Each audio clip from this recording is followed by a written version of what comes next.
Página 48. El arte y la ciencia de una vida baja en carbohidratos, una guía experta para hacer que los beneficios de la restricción de carbohidratos que salvan vidas sean sostenibles y agradables. Por Jeff S.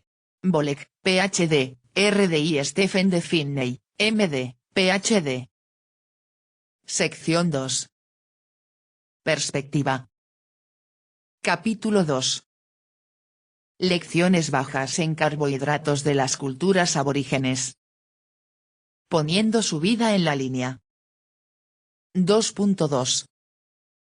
Experimento de la dieta inuit de Stephenson.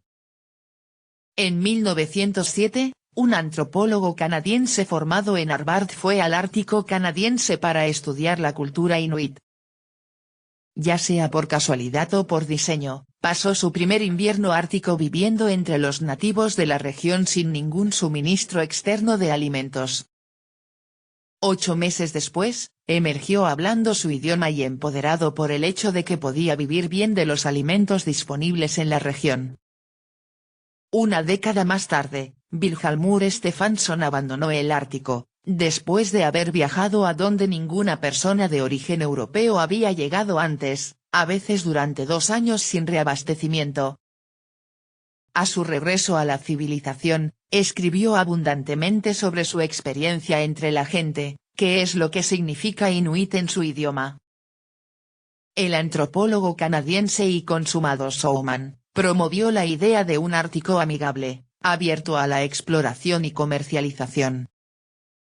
Los periódicos y revistas cubrieron sin aliento sus escapadas a veces mortales en el Ártico, incluidos sus descubrimientos de algunas de las últimas masas de tierra desconocidas del mundo y, más controvertido, un grupo de inuit rubios que, según él, descendían parcialmente de los colonos nórdicos.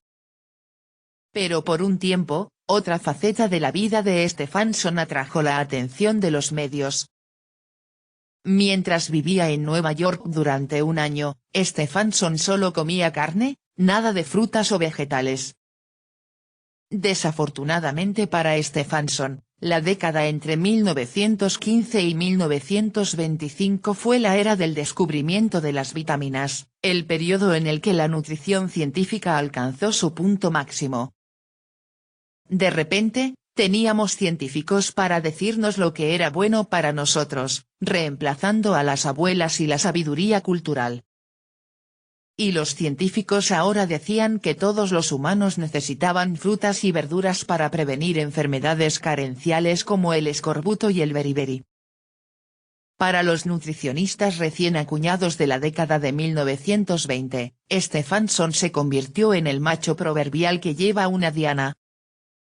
Para salvar su reputación, accedió, junto con un colega explorador del Ártico, a reproducir su dieta inuit bajo observación continua en el Hospital Bellevue de la ciudad de Nueva York.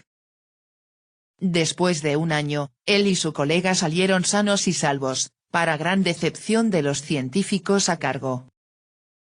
Lo que demostró la experiencia de Stephenson, y muchos otros estudios posteriores, fue que los carbohidratos en la dieta son nutricionalmente superfluos en el contexto de una dieta baja en carbohidratos bien formulada.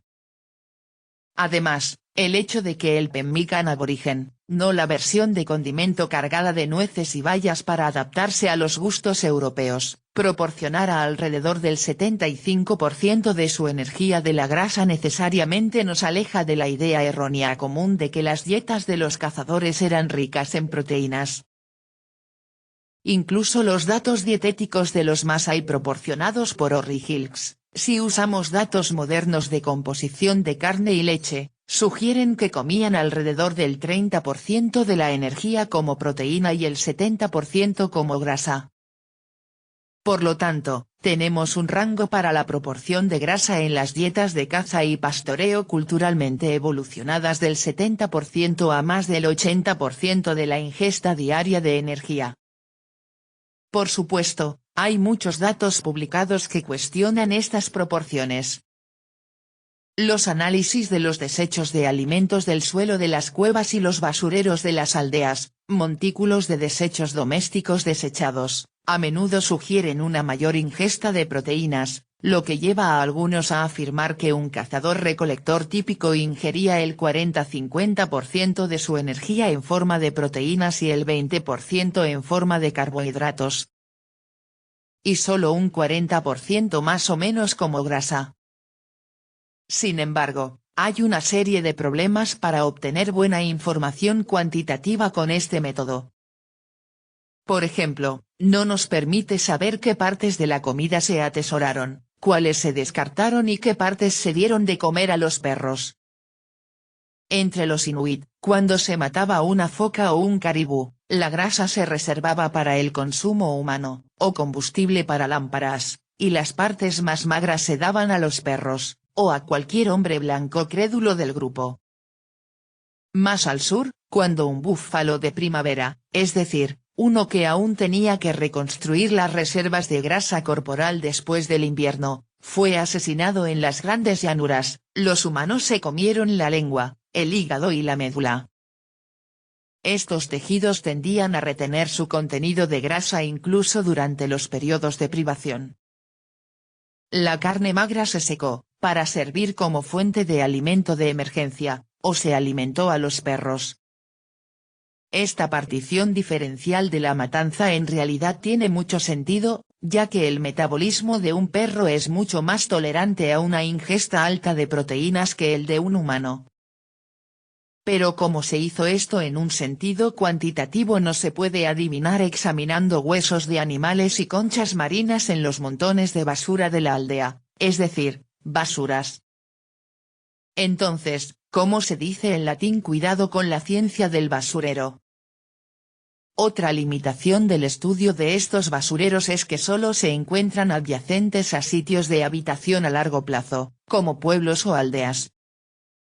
Sin embargo, algunas de las sociedades cazadoras más evolucionadas eran nómadas.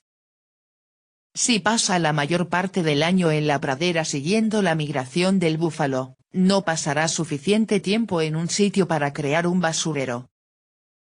Y si fabrica pemmican en múltiples sitios a lo largo de su ruta de migración y regresa con él todos los años a un campamento de invierno protegido, entonces nada de lo que deseche en un vertedero adyacente informará al investigador moderno que gran parte de su dieta consistía en grasa que se recolectó en otro lugar antes. Entrando en ese campamento. Preocupaciones similares se aplicarían a los basureros de conchas que se encuentran en la costa de la Columbia Británica y en otros lugares. Estos implican un alto consumo de proteína de mariscos. Sin embargo, si los mariscos frescos recolectados en otoño e invierno se sumergen en grasa de Olichan transportada desde un campamento de Olichan de primavera distante, ese componente de la dieta no se apreciaría al examinar el basurero en el campamento de invierno. Así que aquí nuevamente, las técnicas antropológicas estándar utilizadas para analizar la composición de las dietas de caza y pesca aborígenes pueden inducirnos a error en cuanto al contenido de grasa de la dieta, particularmente si el investigador aborda el tema con la idea preconcebida de que tales dietas eran altas en proteínas. Página 52.